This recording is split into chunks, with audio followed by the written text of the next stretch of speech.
শোনো বৌমা, কথাগুলো আজ না বললেই নয়। এখন তো তোমার বিয়ে হয়ে গেছে। এই বাড়িটাই এখন তোমার আসল সংসার। বাপের বাড়ির সাথে একটু টান কমানো শেখো। কথায় কথায় ওখানে যাওয়া বা যখন তখন মাকে এটা ওটা দেয়া, এসব দেখতে কিন্তু ভালো লাগে না। দুপুরের খাওয়া দাওয়ার পর শাশুড়ি অলকা দেবী যখন সোফায় বসে সুপারি কাটতে কাটতে কথাগুলো পৌলমীকে বললেন, পৌলমীর বুকের ভেতরটা কেমন যেন খচখচ করে উঠল। ও তখন ডাইনিং টেবিলটা পরিষ্কার করছিল। শাশুড়ি মায়ের দিকে ঘুরে তাকিয়ে শান্ত গলায় বলল, মা, আমি তো মাসে বড়জোর একদিন বা দুদিন যাই, আর মা একা থাকে, তাই মাঝে মাঝে একটু খোঁজ নেয়া। অলকা দেবী ওকে কথা শেষ করতে দিলেন না। হাত নেড়ে বললেন, ওই এক দুদিনই অনেক। আর এই যে সেদিন মায়ের জন্য একটা শাড়ি কিনে আনলে, এটার কি দরকার ছিল? তুমি নিজে চাকরি করো ঠিক আছে, কিন্তু তাই বলে উপার্জনের টাকা এভাবে বাপের বাড়ি ওড়াবে? বিয়ে হয়ে গেছে মানেই বাপের বাড়ির প্রতি সব দায়িত্ব শেষ। মাঝে সাঝে পুজো পার্বণে দেবে, ব্যাস। সবসময় মায়ের জন্য হাত উসখুস করলে এদিকের সংসার সামলাবে কি করে? পৌলমী আর কথা বাড়ালো না। ও জানে যুক্তি দিয়ে এই মানসিকতা বদলানো যাবে না। অথচ ও আর আকাশ ভালোবেসে বিয়ে করেছে। আকাশ ছেলে হিসেবে ভীষণ ভালো, পৌলমীকে প্রতিটা পদে সম্মান করে। কিন্তু বিয়ের এই 3 মাসে পৌলমী একটা জিনিস খুব ভালো করে লক্ষ্য করেছে, ওর শাশুড়ি ওর মাকে একদম সহ্য করতে পারেন না। দিন কয়েক পরের কথা, পৌলমীর মা সুমিতা দেবী ফোন করে জানালেন উনি জামাই আর মেয়েকে দেখতে একবার আসতে চান। ফোনটা রেখে পৌলমী যখন ঘরে অলকা দেবীকে বলতে গেল, মা, কাল মা একটু এ বাড়িতে আসবে বলল দুপুরের দিকে। কথাটা শুনতেই অলকা দেবীর মুখটা কেমন যেন গম্ভীর হয়ে গেল। উনি বললেন, কাল? তা আসুক, কে মানা করেছে? আমার পায়ের ব্যথাটা সকাল থেকে বেড়েছে, হাঁটাচলা করতে পারছি না একদম। পৌলমী অবাক হয়ে তাকিয়ে রইল। এই কিছুক্ষণ আগেও উনি গুনগুন করে গান গাইছিলেন, আর মা আসার কথা শুনতেই উনি অসুস্থতার ভান করতে লাগলেন। পৌলমী তাও নিজেকে শান্ত রেখে বলল, ঠিক আছে মা, তোমার শরীর খারাপ হলে তুমি ঘরেই বিশ্রাম নিও। মা তো আমার সাথে দেখা করতে আসছে, তোমার ওপর কোনো চাপ পড়বে না। পৌলমীর মা যখন এলেন, অলকা দেবী সত্যি সত্যিই একটা চাদর মুড়ি দিয়ে ঘরে শুয়ে রইলেন। সুমিতা দেবী বারবার জিজ্ঞেস করলেন, তোর শাশুড়ির কি হয়েছে রে পৌলমী? ওনার ঘরে গিয়ে একবার দেখে আসবো? পৌলমী কোনো মতে সামাল দিয়ে বলল, না মা, ওনার একটু মাথা ধরেছে, ওষুধ খেয়ে ঘুমাচ্ছেন, তুমি বসো। মায়ের মলিন মুখের দিকে তাকিয়ে পৌলমীর নিজের মনের ভেতরটা ভীষণ ছোট হয়ে যাচ্ছিল। কিছুদিন পরের ঘটনা, পৌলমীর মায়ের জন্মদিন 2 দিন পরেই। পৌলমী আর আকাশ দুজন মিলে ঠিক করলো এবার মাকে একটা ভালো উপহার দেবে। অফিস থেকে ফেরার পথে ওরা দুজনে মিলে একটা সোনার দোকানে গিয়ে একজোড়া সুন্দর সোনার কানের দুল পছন্দ করে কিনল। আকাশই জোর করে বলল, পৌলমী, আমরা দুজন মিলে উপহারটা মাকে কিনে দিই। বাড়ি ফিরে পৌলমী বেশ আনন্দ নিয়েই প্যাকেটটা খুলে অলকা দেবীকে দেখাতে গেল। ভাবল হয়তো শাশুড়ি মা খুশি হবেন, বা অন্তত ডিজাইনটার প্রশংসা করবেন। অলকা দেবীর হাতে বাক্সটা দিয়ে পৌলমী বলল, দেখো তো মা, দুলজোড়া কেমন হয়েছে? পরশু মায়ের জন্মদিন, উপহার দেব বলে আনলাম। বাক্সটা খোলা মাত্রই অলকা দেবীর চোখ দুটো যেন রাগে জ্বলে উঠল। উনি দুলজোড়া দেখে খপ করে বাক্সটা বন্ধ করে ডাইনিং টেবিলে ছুঁড়ে দিলেন। বেশ চড়া গলায় বলে উঠলেন, আমার ছেলের পয়সায় থাকবে, খাবে, আর চাকরির সব পয়সা ওই বাড়িতে দিয়ে আসবে? এত বড় সাহস তোমার? আমার ছেলে খেটে মরবে আর তুমি সেই টাকা দিয়ে বাপের বাড়ির আদর ফলাবে? এতদিনের জমানো সমস্ত ক্ষোভ, অপমান আর ধৈর্যের বাঁধ এক মুহূর্তে ভেঙে গেল পৌলমীর। ও আর চুপ করে থাকতে পারল না। সোজা শাশুড়ির চোখের দিকে তাকিয়ে স্পষ্ট গলায় বলল, মা, আপনি কি মনে করেছেন বলুন তো? আমি আপনার ছেলের পয়সায় খাই? আপনার ছেলেকে আজ রাতে একবার জিজ্ঞেস করে দেখবেন এই সংসারের কোন কোন দায়িত্ব আমি পালন করি, বাজারের খরচের কতটুকু আমি দিই। আর তাছাড়া আমি এই যে চাকরিটা করছি, যে টাকাটা আমি রোজগার করি, সেটা আমার নিজের যোগ্যতা আর আমার বাবা মায়ের পরিশ্রমের জন্য। ওনারা কষ্ট করে আমায় পড়িয়েছেন বলেই আজ আমি স্বাবলম্বী। অলকা দেবী পৌলমীর এই রূপ দেখে চমকে উঠলেন, কিন্তু নিজের জেদ ছাড়লেন না। উনি চিৎকার করে বললেন, মুখে মুখে তর্ক করছো বৌমা? শোনো, এটাই চিরকালের নিয়ম। বিয়ের পর শ্বশুরবাড়ি মেয়েদের নিজের বাড়ি হয়। অত বাপের বাড়ি কথা ভাবলে আর এই সংসার টেকে না। পৌলমী এক চুলো না দমে বলল, নাটিকুক তাহলে। যে বাবা মা আমাকে ছোট থেকে এত বড় করলেন, কষ্ট করে পড়াশোনা করিয়ে নিজের পায়ে দাঁড় করালেন, তাদের একটা উপহার দিলে বা তাদের সাথে সম্পর্ক রাখলে যদি আমার সংসার ভেঙে যায়, তবে ভাঙুক, দরকার নেই আমার এমন সংসারের। আর আপনি যে ছেলের পয়সার খোঁটা দিচ্ছেন না, আপনার ছেলে যখন আপনাকে কোনো উপহার দেয় বা আপনার সমস্ত খরচ চালায়, তখন তো আমার মা কোনো দিন এসে আপত্তি করেন না যে জামাই কেন নিজের মাকে টাকা দিচ্ছে। তাহলে আমার বেলায় আপনি কেন কথা বলবেন? অলকা দেবী ভাবতেও পারেননি যে শান্ত চটপটে মেয়েটা 3 মাসের মাথায় ওনার চোখের দিকে তাকিয়ে এভাবে কথা বলবে।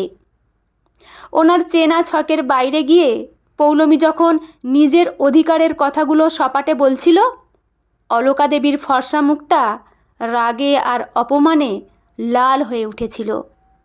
তিনি টেবিল থেকে সোনার দুলের বাক্সটা আবার হাতে তুলে নিয়ে ঝাঁকিয়ে বললেন, কি বললে তুমি? সংসার ভাঙলে ভাঙুক? কত বড় অহংকার তোমার!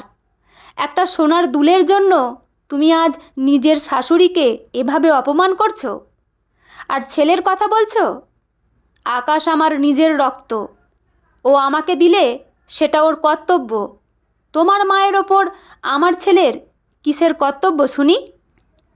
পৌলমী একটা গভীর শ্বাস নিল। ও নিজেকে যতটা সম্ভব শান্ত রাখার চেষ্টা করে বলল, আপনার ছেলে আমার মাকে ভক্তি শ্রদ্ধা করে মা। আর এই যে দুলটা আপনাকে দেখালাম, এটা আমি একা কিনে আনিনি, এটা আমরা দুজন মিলে পছন্দ করে কিনেছি। আকাশ নিজেই সাথে ছিল। তাহলে যেখানে আপনার ছেলের বা আমার নিজেদের মধ্যে কোনো সমস্যা নেই, সেখানে আপনার এত সমস্যা কেন থাকবে বলুন তো? আমার মা তো কোনো দিন আমাকে এসব ছোটো লোক আমি শেখায় না। মা তো কোনো দিন বলেনি যে তোর শাশুড়িকে কিছু দিবি না, সব টাকা নিজের জন্য জমাবি। শুনুন মা, যুগ পাল্টেছে, একটু চিন্তাধারাটা পাল্টান, মনটা একটু বড় করুন, মানুষকে ভালোবাসতে শিখুন। দেখবেন এই সংসারটা এমনিই অনেক সুখের হবে। ঠিক এই মুহূর্তেই ঘরের দরজা ঠেলে ভেতরে ঢুকলো আকাশ। দুইজনের দিকে তাকিয়ে আকাশ গম্ভীর গলায় জিজ্ঞেস করলো, কি হয়েছে এখানে? বাইরে পর্যন্ত তোমাদের চিৎকার শোনা যাচ্ছে। কি নিয়ে ঝামেলা হচ্ছে? পৌলমী অলকা দেবীর দিকে একবার তাকিয়ে আকাশের দিকে ফিরল। ও চায়নি আকাশ এই অশান্তির মধ্যে পড়ুক, তাই ও নিজের গলাটা নামিয়ে নিয়ে বলল, তেমন কিছু না আকাশ, তুমি হাত মুখ ধুয়ে এসো, আমি চা দিচ্ছি। কিন্তু অলকা দেবী এই সুযোগ হাতছাড়া করতে চাইলেন না। তিনি এতক্ষণ পৌলমীর যুক্তির সামনে কোণঠাসা হয়ে পড়েছিলেন। এবার ছেলেকে দেখে ওনার আত্মবিশ্বাস দ্বিগুণ হয়ে গেল। তিনি কাঁদো কাঁদো মুখে বললেন, তেমন কিছু নয় মানে? তুই নিজের চোখে দেখ বাবু, তোর বউ আমাকে এতক্ষণ ধরে কিভাবে অপমান করলো। তুই ঘরে ঢোকার পর ও কেমন বানিয়ে বানিয়ে বলছে কিছু নয়। আকাশ নিজের মায়ের স্বভাবটা খুব ভালো করেই জানে। ও শান্তভাবে মায়ের দিকে তাকিয়ে বলল, মা, পৌলমী তোমাকে ঠিক কী বলেছে আর কতটুকু বলতে পারে সেটা আমি খুব ভালো করেই জানি, কিন্তু আসল ব্যাপারটা কি সেটা আগে আমায় বলো। অলকা দেবী আঁচল দিয়ে চোখ মোছার ভান করে বললেন, আমি কি অন্যায় কিছু বলেছি রে? আমি তো শুধু বললাম, বৌমা, এত দামি দামি সোনার উপহার তোমার মাকে এই সময়ে দেওয়ার কি দরকার আছে? এখন তোমাদের নতুন সংসার, একটু গুছিয়ে চলার সময়। ব্যাস, এইটুকু বলতেই ও আমাকে কত করে শুনিয়ে দিল। বলল ও নিজের টাকায় চলে, ও যা খুশি করবে। তুই নাকি ওকে ফুল সাপোর্ট করিস। আকাশ মায়ের কথাগুলো শুনল, কিন্তু ওনার মুখের দিকে তাকালো না। ও ডাইনিং টেবিলে রাখা জলের বোতল থেকে এক ঢোক জল খেয়ে মায়ের মুখোমুখি এসে দাঁড়ালো। ও বলল, মা, তুমি কি সত্যিই ভাবো যে তুমি আমার শ্বশুরবাড়ির লোকেদের পছন্দ করো না এটা আমি জানি না? তোমার কি ধারণা আমি এত বোকা? আকাশের মুখে এই কথাটা শুনে অলকা দেবী থমকে গেলেন। ওনার কান্নার অভিনয়টা এক নিমেষে বন্ধ হয়ে গেল। আকাশ বলতে থাকলো, আমি সব জানি মা, সব বুঝি। বিয়ের পর থেকে পৌলমীর মা যেদিনই এ বাড়িতে আসতে চেয়েছেন, তুমি কোনো না কোনো বাহানায় অসুস্থ হয়ে ঘরে শুয়ে থেকেছ।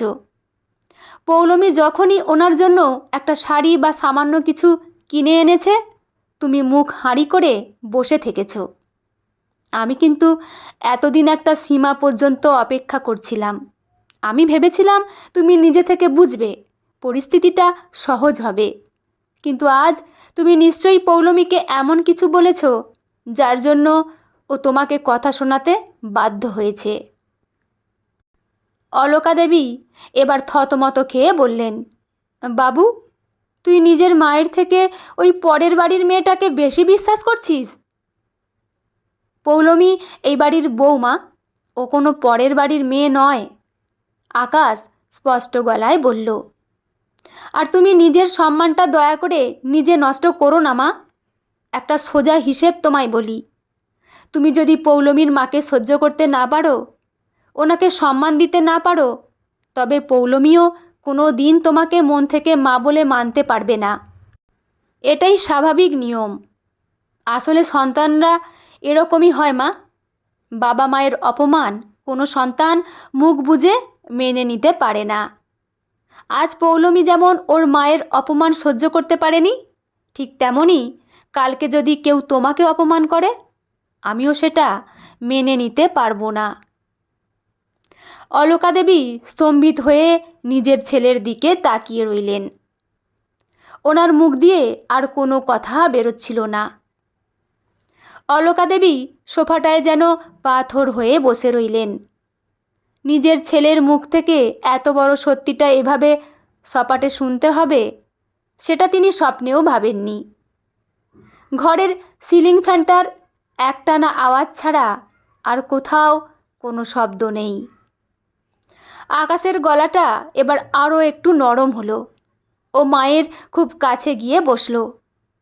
অলকা দেবীর একটা হাত নিজের হাতের মুঠোয় নিয়ে বলল, দেখো মা, আমরা দুজনে যখন নিজেদের উপার্জনে নিজেদের পছন্দে ভালো আছি, তখন ঘরের মধ্যে এইসব উটকো ঝামেলা বাড়িয়ে কি লাভ বলো তো? যে বাবা মা আমাদের ছোট থেকে এত বড় করলেন, নিজেরা না খেয়ে আমাদের কষ্ট করে পড়াশোনা করিয়ে আজ এই জায়গায় দাঁড় করালেন, তাদের যদি আমরা নিজের পায়ে দাঁড়িয়েই ভুলে যাই, তবে আমাদের মতো অমানুষ আর কেউ হবে না মা। তুমি কি সত্যি চাও যে তোমার ছেলে আর তোমার বৌমা সমাজের চোখে তেমন অমানুষ হয়ে উঠুক? অলকা দেবী আকাশের হাতের দিকে তাকিয়ে রইলেন। ওনার ঠোঁট দুটো কাঁপছিল, কিন্তু অহংকার আর মাতৃত্বের এক অদ্ভুত লড়াইয়ে ওনার মুখ দিয়ে একটা কথাও বেরোলো না। নিজের ছেলের এই যুক্তিপূর্ণ কথার সামনে ওনার এতদিনের গড়ে তোলা সংসারের নিয়মের দেয়ালটা যেন তাসের ঘরের মতো ভেঙে পড়ল। ওনার মনে পড়ে গেল নিজের বিয়ের প্রথম প্রথম বছরগুলোয় ওনার শাশুড়িও ওনার বাপের বাড়ি যাওয়া নিয়ে ঠিক এই রকমই খুঁতখুত করতেন, আর তখন ওনার নিজের কেমন লাগতো। আজ অন্যায়ের সেই একই চাকা ও নিজে ঘোরাচ্ছিলেন। আকাশ এবার পৌলমীর দিকে তাকালো। পৌলমীর চোখ দুটো তখন জলে ভরে এসেছে, তবে এই জল অপমানের বা কষ্টের নয়, এটা এক পরম তৃপ্তির জল।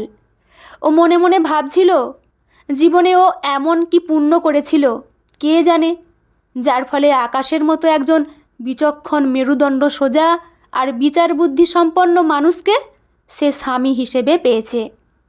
যে পুরুষ নিজের মাকে অন্ধের মতো সমর্থন না করে অন্যায়ের বিরুদ্ধে দাঁড়িয়ে নিজের স্ত্রীর আত্মসম্মান রক্ষা করতে পারে, তার সাথে যে কোনো পরিস্থিতিতেই সংসার করা যায়। পৌলমী চোখটা মুছে রান্নাঘরের দিকে পা বাড়ালো। আকাশকে এখন আর কিছু বলার দরকার নেই, ও এক কাপ চা করে আনাটাই শ্রেয় মনে করল। মিনিট পাঁচেক পর পৌলমী যখন দু হাতে দুটো চায়ের কাপ নিয়ে বসার ঘরে এলো, তখন দেখল অলকা দেবী সোফা থেকে উঠে নিজের ঘরের দিকে যাচ্ছেন। আকাশ চায়ের কাপটা হাত থেকে নিয়ে পৌলমীর দিকে তাকিয়ে আলতো করে হাসল। বলল, আজকের চাটা কিন্তু একটু কড়া করে দিও পৌলমী, মাথাটা বড্ড ধরেছে। পৌলমী হাসল। কড়া করেই দিয়েছি, তুমি বসো, আমি আসছি। পৌলমী আর না দাঁড়িয়ে সোজা অলকা দেবীর ঘরের দরজায় গিয়ে দাঁড়ালো। দেখল অলকা দেবী জানলার বাইরে তাকিয়ে চুপচাপ দাঁড়িয়ে আছেন। পৌলমী আস্তে করে ঘরে ঢুকে টেবিলের ওপর চায়ের কাপটা রাখল। তারপর অলকা দেবীর খুব কাছে গিয়ে দাঁড়ালো। মা, চাটা খেয়ে নাও, মাথা ধরাটা কমবে। পৌলমী খুব সাধারণ গলায় বলল, যেন একটু আগে এই বাড়িতে কোনো ঝড়ই বয়ে যায়নি। অলকা দেবী আস্তে করে ঘুরে তাকালেন। পৌলমীর মুখে এক অদ্ভুত শান্ত মায়া মাখানো। অলকা দেবী কাপটা হাতে নিলেন, তারপর নিচু গলায় বললেন, পরশু তো তোমার মায়ের জন্মদিন পৌলমী, তোমরা আমাকেও সঙ্গে করে নিয়ে যেও। জামাই আর মেয়ে উপহার তো দেবেই, আমি ওনার জন্য একটা ভালো শাড়ি কিনে নিয়ে যাব, সেটা আমি নিজের হাতে ওনাকে দেব। পৌলমী অবাক হয়ে শাশুড়ির দিকে তাকালো।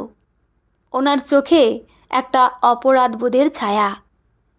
পৌলমী হেসে অলকা দেবীর একটা হাত ছুঁয়ে বলল, মা, তুমি বললে আমি আজকেই মাকে ফোন করে জানিয়ে দেব, মা খুব খুশি হবেন।